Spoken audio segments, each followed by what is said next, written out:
Bienvenue dans Pourquoi tout le monde parle du Salvador, découvrez pourquoi. Un voyage au cœur d'une nation transformée, où la sécurité retrouvée flirte avec les ombres de l'autoritarisme.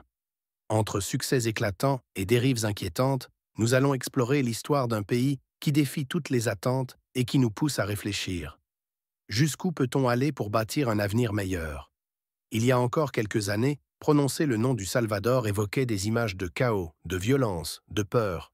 Un petit pays d'Amérique centrale, coincé entre le Guatemala et le Honduras, où les gangs, les maras, faisaient la loi.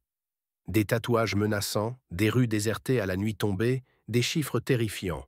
103 homicides pour 100 000 habitants en 2015, l'un des taux les plus élevés au monde. Le Salvador était un pays où la vie semblait suspendue à un fil, où sortir de chez soi était un pari risqué. Mais aujourd'hui, quelque chose a changé. Les rues de San Salvador vibrent d'une énergie nouvelle. Les marchés sont pleins, les enfants jouent dans les parcs, les touristes commencent à affluer. En moins de 5 ans, le Salvador est passé du statut de capitale mondiale du crime à celui de l'un des pays les plus sûrs d'Amérique latine. Le taux d'homicide?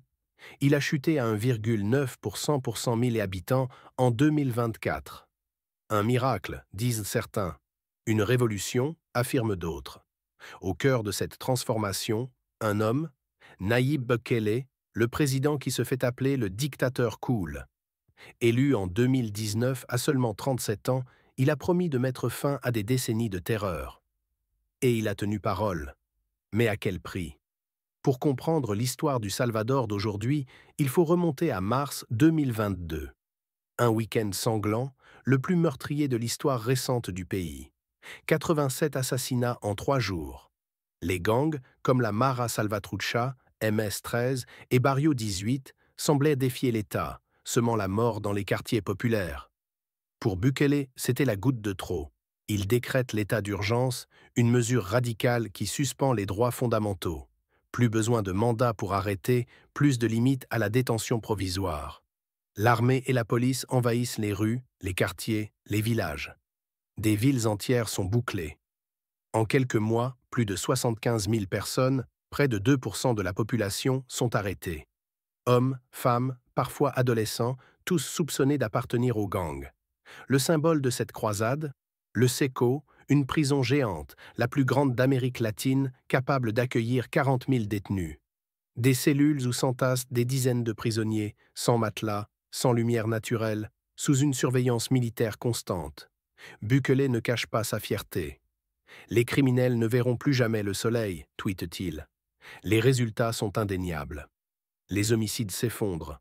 Les extorsions qui asphyxiaient les petits commerçants disparaissent presque totalement. Dans des quartiers autrefois contrôlés par les gangs, les habitants recommencent à vivre. Maria, une commerçante dans son petit magasin à Soyapango, affirme « Avant, je payais une renta aux gangs chaque semaine. Si je refusais, ils menaçaient de tuer ma famille.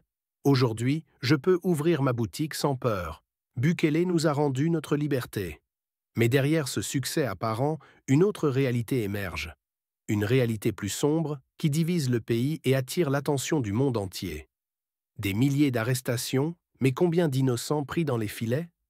Des ONG comme Amnesty International dénoncent des violations massives des droits humains. Des arrestations arbitraires basées sur un simple tatouage, une dénonciation anonyme ou le fait de vivre dans un quartier pauvre. Des témoignages font état de tortures, de mauvais traitements, de morts en détention. Au moins 18 personnes, selon Amnesty, en 2022. Irma, une mère de famille, les yeux rougis par les larmes, nous confie. Mon fils, Isaïas, avait 17 ans. Il travaillait comme mécanicien. Un jour, la police est venue et l'a emmené.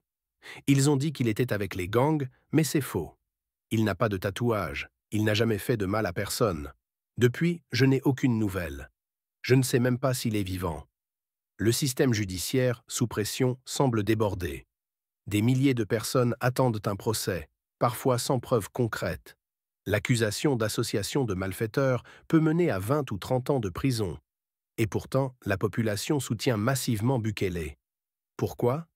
Parce que pour beaucoup, la sécurité retrouvée vaut tous les sacrifices. Georges, un chauffeur de bus à San Salvador, affirme « Avant, je risquais ma vie à chaque trajet. Les gangs racketaient à mes passagers, menacèrent de me tuer. Aujourd'hui, je peux travailler tranquillement.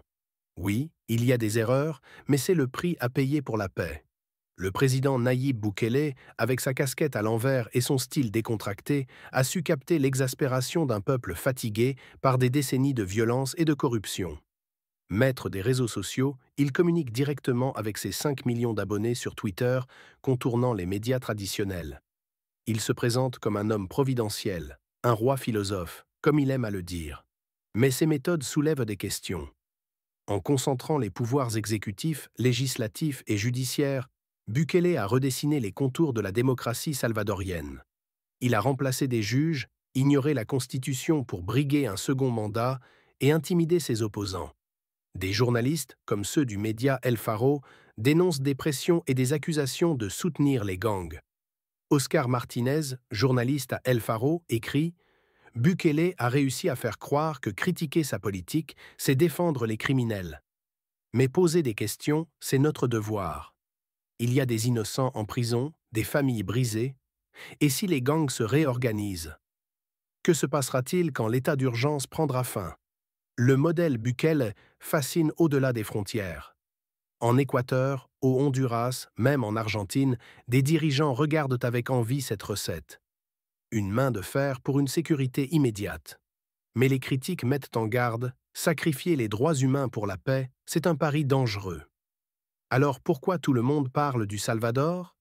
Parce que c'est l'histoire d'un pays qui a défié son destin, une nation qui a choisi la sécurité au prix de libertés fragiles. Une expérience grandeur nature menée par un homme qui divise autant qu'il fascine. Le Salvador de Bukele est un miroir tendu au monde. Il nous force à nous interroger. Jusqu'où sommes-nous prêts à aller pour la paix? Et quelle est la frontière entre justice et autoritarisme? En 2025, le Salvador continue d'écrire son histoire. Mais quelle sera la prochaine page? Merci pour votre fidélité à notre chaîne. Partagez cette vidéo pour faire découvrir l'histoire du Salvador et abonnez-vous pour ne rien manquer de nos prochains documentaires.